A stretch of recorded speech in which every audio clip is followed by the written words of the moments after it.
ሁላችሁ በጌታ ፊት ይበቃናል በሚል ርዕስ ነው የምንጸልየው። ይበቃናል ጌታ ኢየሱስ።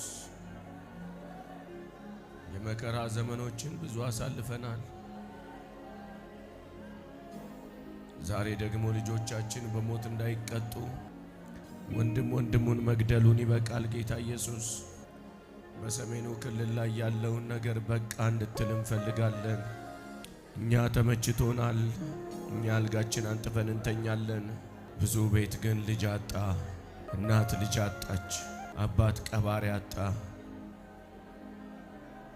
እባክህን ይበቃል፣ የቃታ መሳብ ይበቃል። እግዚአብሔር ሆይ መሳሪያዎቻቸውን ወደ ማረሻ እቀይራለሁ ያልክ ጌታ መሳሪያዎቻቸውንም ወደ ማረሻ ቀየሩት እንደሚል ቃል እግዚአብሔር ሆይ ሰው በመሳሪያ ተመክቶ አይኖርም። አሁን የሀገሬን ጉዳይ በቃ እንድትል ጸልያለሁ። አትጨክን ጌታ ኢየሱስ። እናውቃለን የኃጢአታችን ውጤት ነው። እስራኤል ኃጢአትና በደልን ባደረገ ጊዜ አንተ ለጦርነት አሳልፈህ ትሰጣቸዋለህ።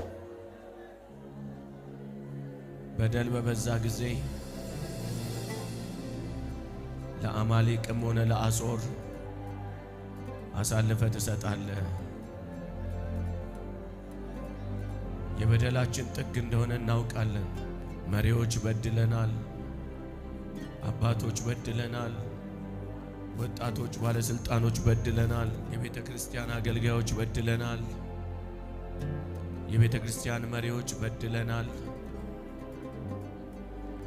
ባለሀብቶች በድለናል፣ ድሃዎች በድለናል፣ አስተማሪ ተማሪ በድላል፣ ነጋዴ ገዢ በድለናል። እግዚአብሔር ሆይ አሳዝነናል።